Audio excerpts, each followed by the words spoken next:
The 25,800-acre Cabin Butte Vegetation Management Project is located less than a mile from thousands of homes in Bend's urban growth boundary. Over the next decade, the Forest Service plans to thin stands of overstocked trees, mow and masticate flammable brush, and conduct prescribed burns to reduce fuels and reduce the threat of wildfires spreading from this area into town. While a closure is something we were trying really hard to avoid, we do understand why it's finally having to happen, along with all the different humanitarian issues and different things out here. With the VEG project, it also needs to be closed just for safety, with fire mitigation, with all the other things they're working on. Jeremy Evans is one of the original founders of Public Land Stewards of Bend. Over the past decade, the group has removed nearly 1 million pounds of trash, junked cars, and target shooting debris from around Coyote and Cabin Buttes, and from dozens of user-made campsites along China Hat Road. Closure is our last recourse that we want to see happen, but we do understand why it's happening out here, and we're still continuing to work with them very closely on the future of this area, what it's going to look like when it opens back up. Ideally, we're going to still be involved with the community, and public will still be in some forms with, and helping with PLS to be involved with cleaning up the remnants of what's out here after it's closed. The threat of wildfires burning across this land and spreading into Bend is real and has already happened several times. Most notably, the Skeleton Fire in 1996 that vaporized 19 homes in the Sundance subdivision. Starting May 1st, the whole area is closed for what they're guessing to be approximately 1 year. Both of our access to Boyd and Skeleton Cave will be shut off, making it so that for a year we're not able to guide visitors down into either cave. That's a pretty popular experience, is it not? It is, yeah. Over the course of a year, it takes up roughly about a third of our business.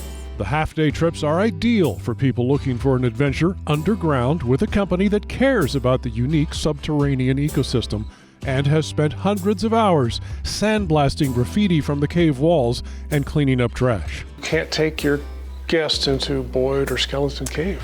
Yeah, uncertain right now, but working with the Forest Service to kind of find some creative alternatives that still allow our guests to experience and explore caves while giving the closure the space and time that it needs for them to complete their restoration project. Historically, these dry ponderosa pine forests had frequent low-severity fires every 5 to 35 years. But for the past century, fire exclusion has resulted in dense stands of trees that are susceptible to insects, disease, and high-intensity fires. For conversation's sake, It is a 1-year closure, and they do their ladder fuels and their vegetation treatment. What would be a good outcome? Developing areas for appropriate use. You've got the shooting community, you've got the mountain biking community, equestrian, our off-road guys. If we can develop this, my ideal outcome would be to develop all different areas of this whole region that really benefit all the different groups that want to use it. Rather than shutting it off to any one group or saying only one thing is allowed, really getting all of the user groups. From the beginning, PLS Bend has just been about keeping public lands open and accessible for everyone, not just our particular interest, which is so often special interest groups sort of shut other elements of the community out, and you kind of turn into tribalism instead of a true community. While the Forest Service is announcing a 1-year closure effective May 1st. It's a 10-year project. So while the closure is set to be at least a year, they could get to a year and be like, it's not ready, another year. It's not ready, another year.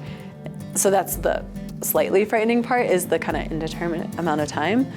The closure will be enforced with fines and possible jail sentences. The question is, where will the use shift when these lands are closed?